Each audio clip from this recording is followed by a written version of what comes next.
Ethan's life crumbled overnight when his own brother, Marcus, committed a monstrous crime, the murder of his wife, and framed him for it. Planted evidence and false testimonies in court led to Ethan hearing the fateful verdict, 8 years in prison for a crime he didn't commit. While Ethan languished in confinement, Marcus wasted no time. He usurped Ethan's hard-earned business and raised his children as his own. In family photographs, he exuded prosperity, celebrated the children's birthdays, and played the role of a savior who had stepped in after Ethan's supposed betrayal. Upon his release, Ethan found himself destitute, without money, without reputation, without precious time. But he had something more important: the truth. And he was ready for a confrontation with the man who had stolen his life. On the day he was set free, Ethan learned his family had gathered at Marcus's house to celebrate his nephew Jacob's graduation. Everyone he loved was there: his parents, his children, his relatives, eating, laughing, and smiling in the house where Marcus had spun a web of lies. Ethan walked into the house, feeling the weight of 8 years pressing down on him, and every gaze in the silent room turned to him. But no one expected what made everyone freeze in horror. Footsteps echoed behind Ethan. Seeing who stood there, the faces of those present paled. The truth Marcus had hidden for almost a decade was about to break free. On the morning of his release, Ethan expected to feel euphoria. He thought freedom would be sweet after years spent in a concrete cell. Instead, he felt only a heavy knot in his chest. His name had been dragged through the mud, his children had grown up without him, and the culprit was triumphant. Leaving prison wasn't a victory, it was the start of a battle he couldn't avoid. The first thing he felt when the gates opened was the air. It was denser than he remembered, warmer, filled with forgotten scents, freshly cut grass, gasoline, a faint sweetness from a nearby bakery. In prison, the air always reeked of bleach and sweat. The world had continued without him, and Ethan felt like a ghost returning to it. No one waited for him at the gates, no signs, no hugs, no children running to greet him. Marcus had made sure of that. Over the years of his incarceration, Marcus had poisoned all of Ethan's relationships, convincing his parents of Ethan's danger and dishonesty, that he was a murderer who couldn't be trusted.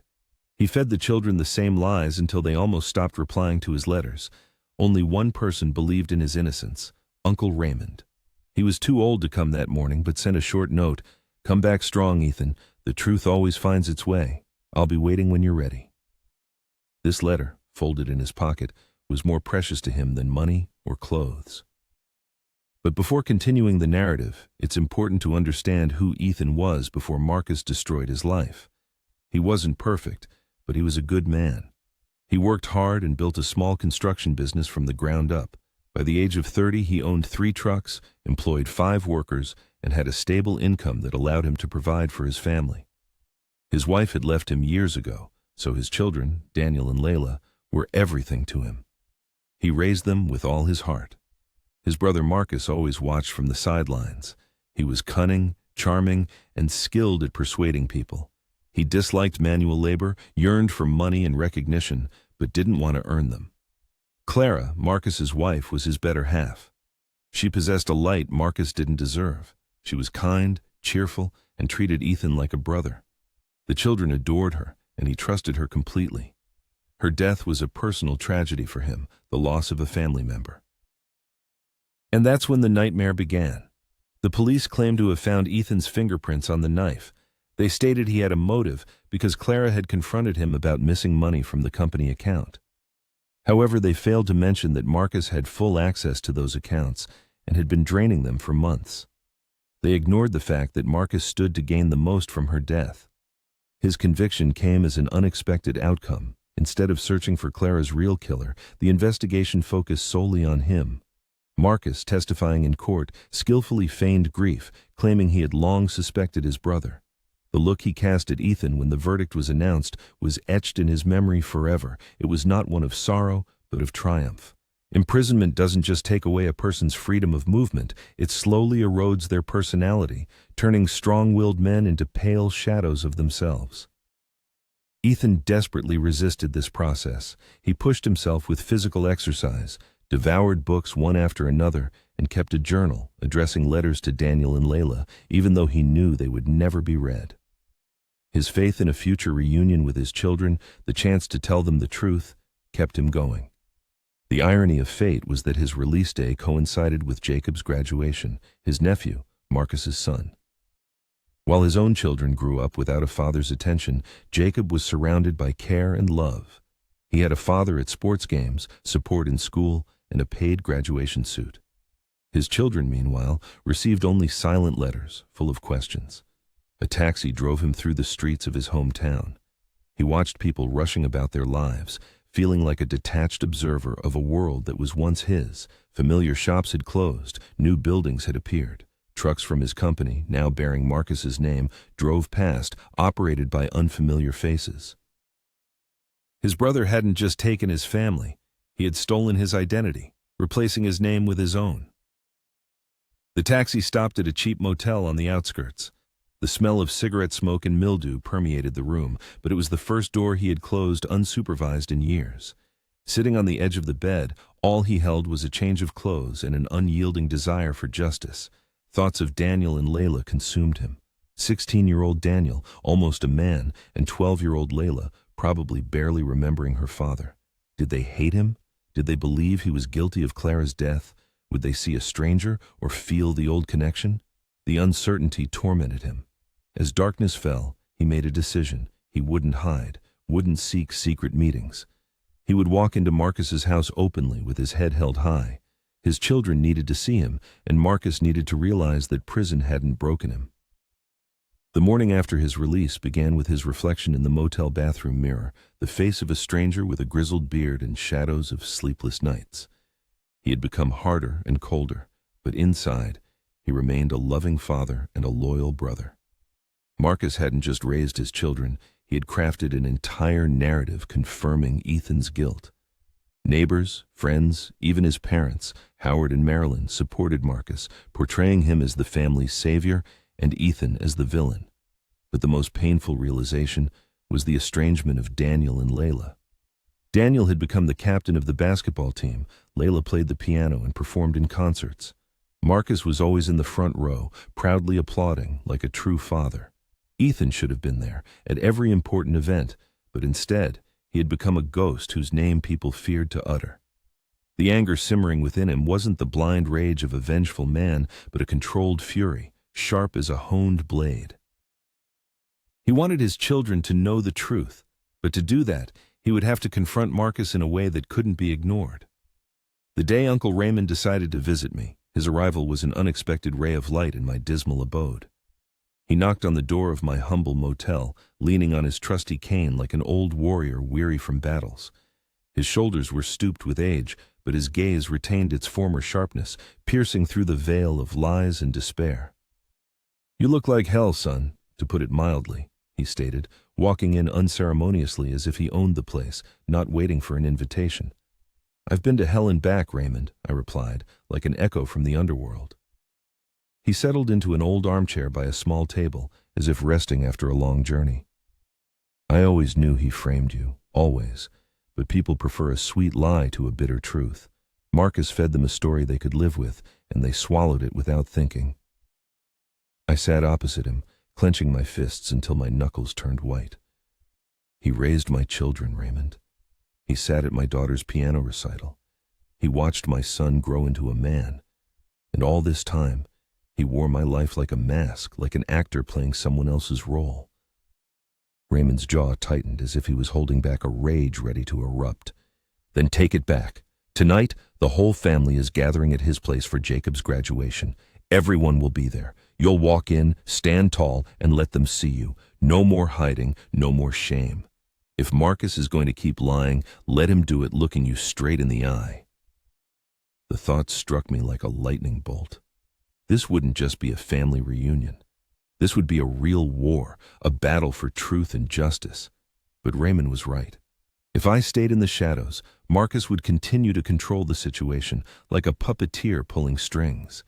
If I wanted my children back, I had to face this storm head-on, without backing down an inch. That evening, I headed towards Marcus's house as if walking to the gallows. I hadn't seen him in 8 years, but he was unmistakable. The driveway was packed with cars, like a grand reception. Laughter spilled from the open windows like fate's mockery. The glow of fairy lights stretched across the backyard, where I could see silhouettes of people raising glasses, as if celebrating my demise. My family, my blood, and Marcus, smiling in the center of it all, like a king receiving his vassals. I froze at the end of the driveway, paralyzed, and all the memories flooded back at once, like a tsunami. I remembered Daniel running around that same yard with a football tucked under his arm, as if it were yesterday. I remembered Layla chasing butterflies in the garden Clara had planted, like an angel in paradise. Clara's laughter once echoed within these walls, like the music of life. Now she was gone, and her killer sat inside, entertaining guests as if feasting on my grave. I clenched my fists until they hurt and walked forward like a soldier going into battle. Each step felt heavier than the last, as if I carried the weight of the world. My chest tightened with pain, but I forced myself to move forward, without stopping. As I approached the front door, I heard voices inside, as if eavesdropping on someone else's life. My mother's warm laughter, like a gentle touch. My father's deep voice, like a wise man's counsel. And Marcus, clear as day, raising a toast to his son, as if proclaiming himself the victor. To Jacob, the pride of this family, you've made us all proud, son. Your mother would be smiling down on you tonight, like a guardian angel. Hearing him use Clara's name like that almost broke me, like a punch to the gut. My throat burned with anger, my vision blurred with tears, but I kept my hand steady as I reached for the door, as if for a weapon. The moment I stepped inside, the air shifted, as if electrified. Conversation ceased, as if on command. Glasses froze in mid-air, as if in a silent film. Dozens of eyes stared at me, as if I were a ghost from the past. Marilyn gasped, covering her mouth with her hand as if she'd seen a specter. Howard froze in place, as if turned to stone. Daniel and Layla looked at me with wide, uncertain eyes, their expressions caught between shock and confusion, as if they couldn't believe their eyes. Marcus was the only one who spoke, as if breaking the silence before a storm. "Well," he said, his voice calm but his smile strained. "Look who decided to join us. My brother, Ethan." He spread his arms wide like a welcoming host, but his eyes darted nervously, as if he feared exposure. Finally out of prison, I met his gaze, as if challenging him to a duel. I came to see my children and to see the man who stole everything from me, like a thief stealing my life. The room held its breath, as if awaiting an explosion. Whispers rippled through the crowd like snakes hissing in the dark. My children looked from him to me, trying to piece together the truth from the tension that filled the air, like a puzzle of lies and deceit. Marcus took a step forward, maintaining a steady voice, like a seasoned manipulator. "Ethan, let's not ruin Jacob's evening. You had your time. The family has moved on, as if forgetting about you." "No," I said, my voice firm, louder than I intended, like a gunshot in the silence. "The family hasn't moved on. You've entangled them in your lies, like a spider luring flies into its web.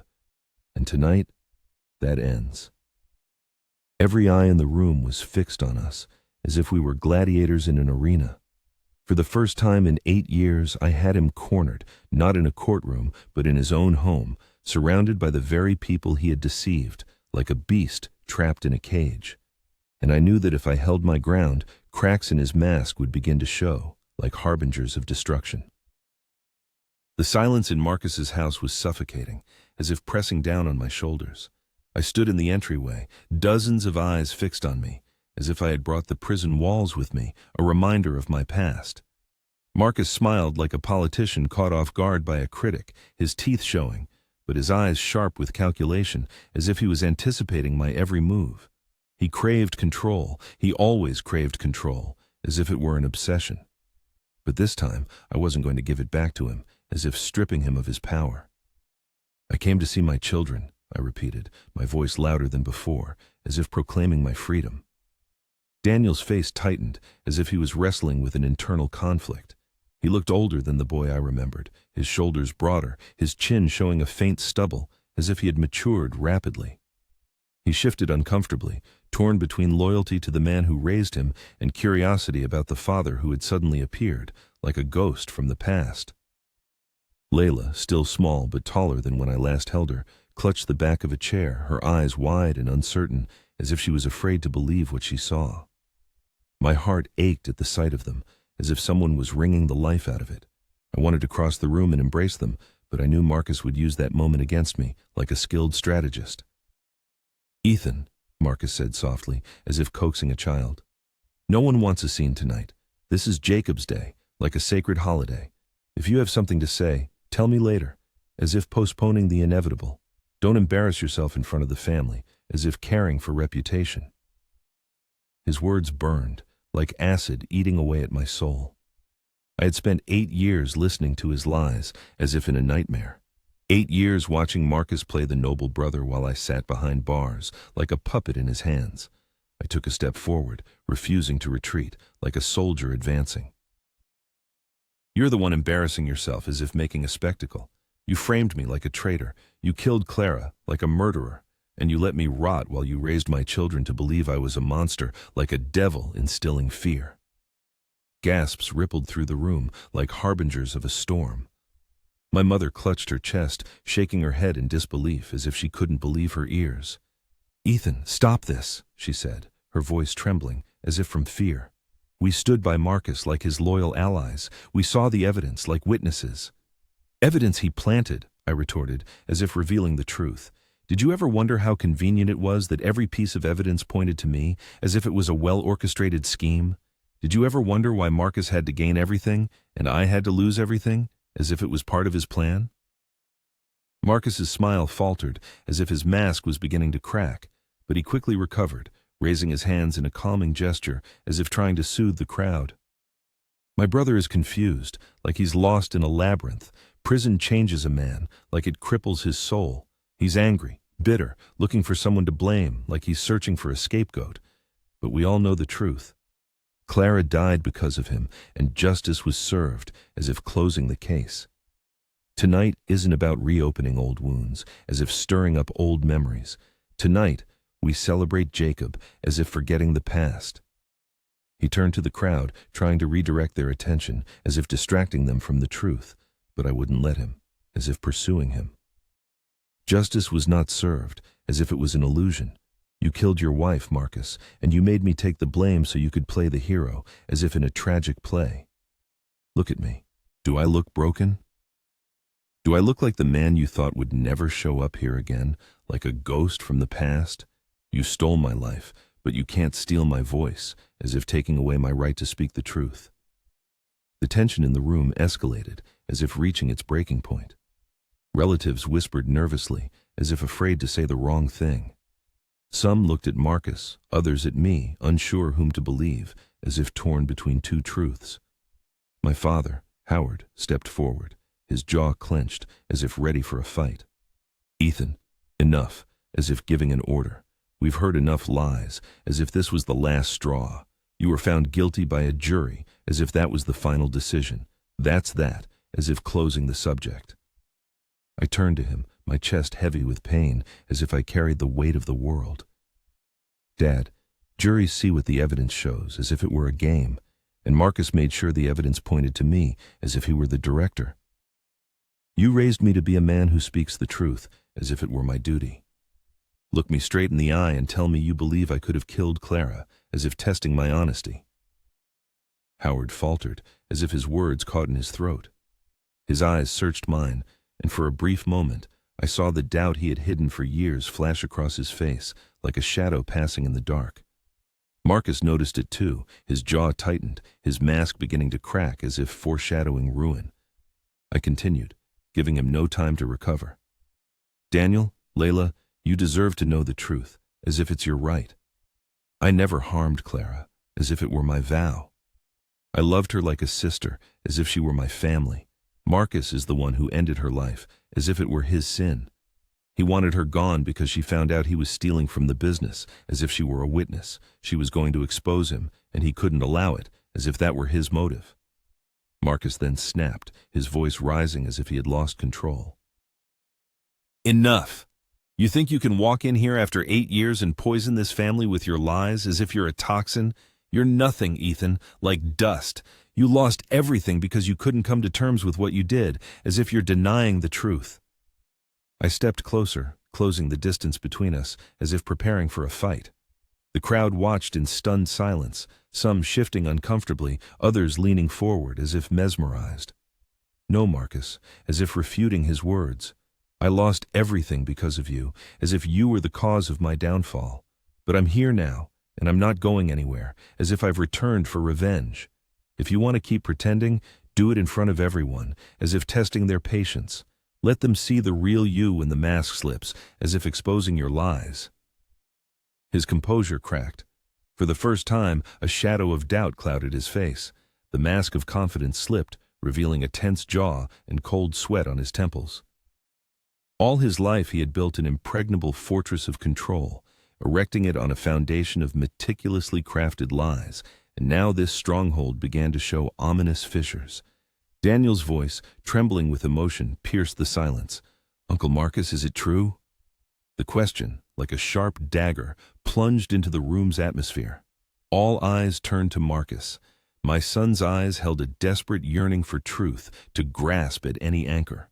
Marcus opened his mouth, but words caught in his throat. He glanced at Daniel, then at me, and confusion flickered in his eyes. In that moment, I realized the balance of power had shifted.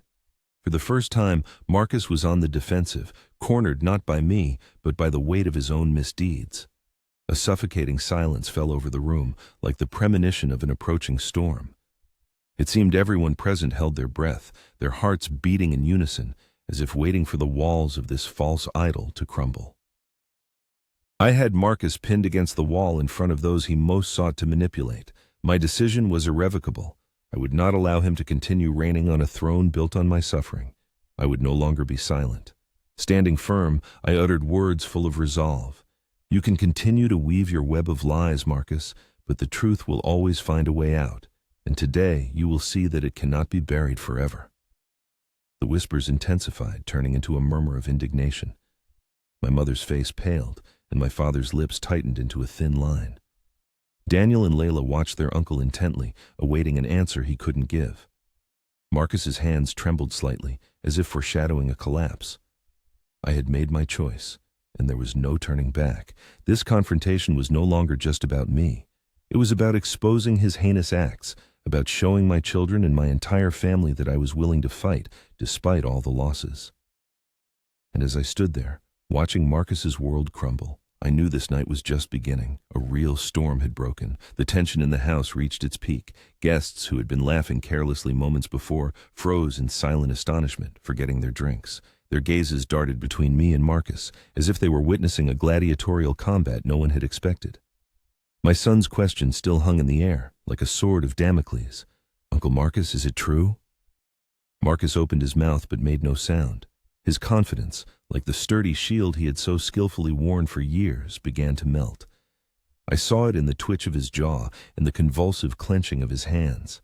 For the first time, he had lost control of the situation. The initiative had passed to me.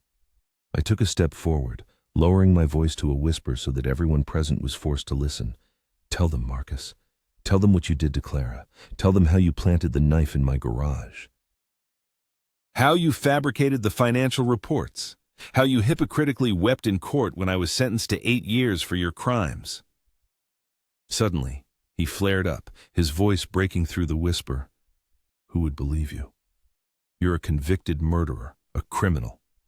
You can scream all you want, but it won't change what's written in the court record." I straightened my shoulders and replied, "You're right. Words alone aren't enough, but the evidence speaks for itself. And it's time you understood, Marcus, that the truth will always rise from the grave you buried it in." No sooner had I uttered these words than I heard the sound of a door opening behind me. Heavy footsteps entered the house. The room fell silent, even deeper and more ominous than before. I turned and saw Detective Caroline Hayes in the doorway, the woman who had led the investigation into Clara's death. Her hair was gray, her face lined with wrinkles, but her presence still commanded awe. She held a worn leather folder under her arm, and her gaze was fixed on Marcus like a paralyzing beam. "Marcus Cole," she said, her voice sharp as a whip, breaking the silence. "We need to talk about the night your wife died." A gasp swept through the room. My mother recoiled against the wall, and my father's jaw dropped in astonishment. My children, clinging to each other, watched the unfolding scene with wide, terrified eyes. Marcus's face lost all color. I turned to Detective Hayes, stunned.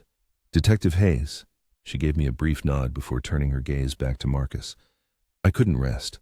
Something about this case always felt wrong. The evidence was too perfect, too neatly fitted. So, after retirement, I kept digging. And you know what I found? She tapped the folder in her hand. The trails Marcus left behind, framing his own brother. Marcus stammered, his voice trembling for the first time. You won't prove anything. That case was closed years ago." 8 years had passed since justice was blinded by lies. Detective Hayes, with determination in every movement, approached the table and carefully placed the folder on it. Inside lay the evidence, collected painstakingly: photographs, bank statements, interrogation transcripts. "I have enough proof," she announced, pulling out the documents. "Fingerprint analysis on items in your office revealed them to be identical to the prints on the murder weapon. Bank transactions show transfers Clara discovered shortly before her tragic death. Neighbor testimonies, who heard your heated argument that night, were inexplicably disregarded by the court. All these facts paint one horrifying picture, Marcus. You took Clara's life and framed Ethan to cover your tracks." A gasp of astonishment and whispers of shock filled the room. Relatives, drawn to the table as if by a magnet, eagerly examined the presented evidence. Horror was etched on my mother's face, and my father seemed to age several years, his shoulders slumping under the burden of disbelief. Daniel, his voice trembling, turned to Marcus.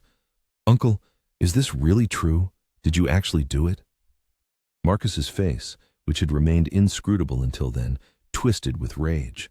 He slammed his fist on the table, scattering papers. "Enough!" he roared.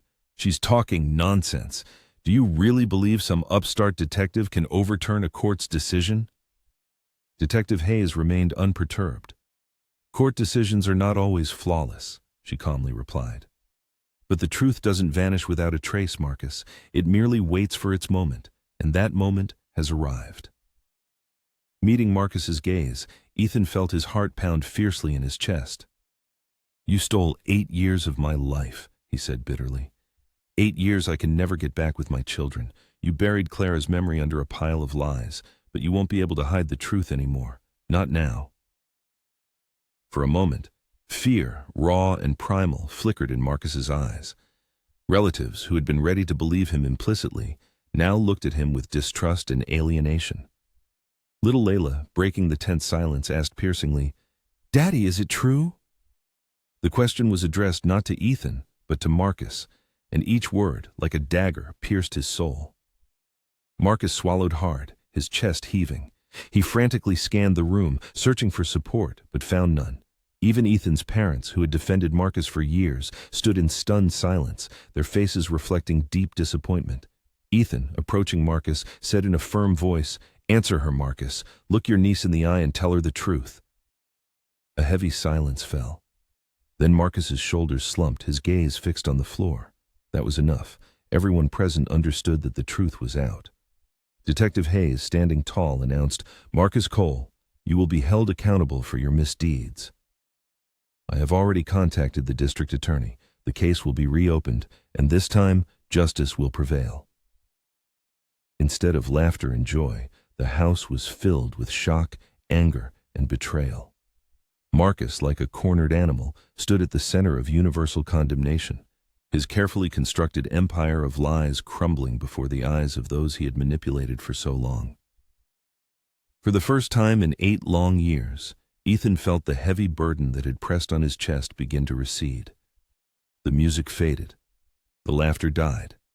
Faces of those gathered were etched with deep disappointment. Marcus, stripped of his mask, stood at the center of attention. For years he had played the hero, the family's savior, the man who replaced a father for other children. But now, in an instant, it all collapsed. Detective Hayes, gathering her papers, decisively closed the folder. "The district attorney will be here tomorrow morning to take your statement, Ethan," she said. "Marcus, you'll be hearing from us sooner than you think." Glancing around the room, she paused, her gaze on Daniel and Layla. "You've all lived a lie. Tonight, that lie ends." Marcus tried to say something, but his voice broke into a desperate cry. I did what I had to. Clara was going to ruin everything. She wanted to take my business, destroy what I had worked so hard to build. Ethan, consumed by rage, stepped forward. What did you build? He asked with contempt. You stole my company, Marcus. You killed Clara because she found out about your schemes. You let me rot in prison for 8 years while you raised my children as if they were yours. You built nothing. You destroyed everything. Relatives, no longer holding back, began to openly condemn Marcus. Ethan's father's voice was low and heavy. My God, Marcus, we defended you. We believed you. He turned away, covering his face with his hands. His mother's sobs echoed through the room. Daniel, looking bewildered, approached Ethan and asked with a trembling voice, Dad, is it really true? You didn't do it? Ethan turned to his son and replied firmly, Son, I never harmed Clara. She was like family to me. Everything I said in court, everything I wrote to you all these years, it's the truth. I was put in prison because your uncle made sure I took the blame. I would never take a mother from her child, and I would never leave you and your sister of my own free will. Daniel looked at his father for a long time, processing what he had heard. Then he slowly nodded, tears welling in his eyes. I believe you, he said. These words, spoken by his son, nearly knocked Ethan off his feet. He had dreamed of this moment for years, but the reality surpassed all his expectations. The sound of Daniel's voice, the look in his eyes, was more powerful than any fantasy he had cherished in his prison cell. Layla, as if freed from invisible bonds, left the chair that had served as her anchor and took an uncertain step forward. Her wide-open eyes brimmed with tears, and her voice, thin and trembling, barely whispered, Daddy. A lump in his throat made it hard to breathe, but gathering all his willpower, the story's hero opened his arms. The girl, without hesitation, rushed into them. Holding her close, he greedily inhaled her familiar scent, feeling the unbearable burden of years past recede under the force of this long-awaited moment. Marcus, watching the scene, made no secret of the rage and despair raging within him. They are no longer your children. You are unworthy of them. You forfeited the right to be called their father when you ended Clara's life. Detective Hayes, decisively interrupting the torrent of hatred, stepped between the men. Enough, Marcus. You've caused enough pain already. Uncle Raymond, who had been silent until then, leaning on his cane, rose and limping, approached. His voice, despite its hoarseness, carried a steel-like strength. I always told you, Ethan, that the truth would come out eventually. He thought he could bury it, but lies are like decay. They can't last forever. He placed a reassuring hand on his nephew's shoulder. You carried an immense burden, but today you are free of it. The family, once estranged from Ethan, now looked at Marcus with undisguised disgust. Cousins, uncles, aunts, everyone whispered, some stepping away from him, as if his guilt were a contagious disease.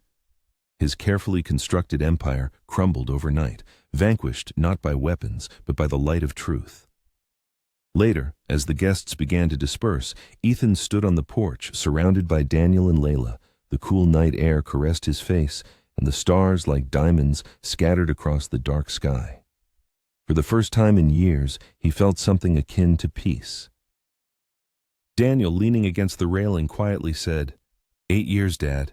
He told us every day that you were guilty. He said you abandoned us. Pain flickered in his eyes. I hated you for a long time. Ethan nodded, struggling to contain the heart-wrenching pain. I know, and I don't blame you. I hate what he did to you even more than what he did to me, but now we have time. Not all is lost. We have a chance to start over. If you'll let me. Daniel, looking intently at his father, gave a barely perceptible nod. I want to try. Layla squeezed his hand tightly. Me too. Ethan squeezed her hand in return, feeling his heart both break and heal simultaneously. In the quiet of the night, he reflected on what had been lost and what remained. 8 years of his life had been irrevocably stolen, but his children stood beside him. The truth was on his side, and he had a chance to make things right. Marcus would face his deserved punishment, and Clara's memory would no longer be tainted by his lies. Turning to Daniel and Layla, Ethan said, We will move forward together. No more lies, no more masks, just us and the truth. For the first time in many years, he felt like a father again, and that feeling was more precious than any freedom Marcus had tried to take from him. Telling this story was agonizingly difficult. 8 years of life, stolen and irrevocably lost. But in that utter darkness, Ethan learned an important lesson. Lies may prevail for a time, but the truth is immortal. It awaits its hour, and when it comes, it shatters all chains. His brother tried to strip him of his family, his freedom, and his good name, but he failed to break his spirit. He is a father. He survived, and he is living proof that the truth will always prevail.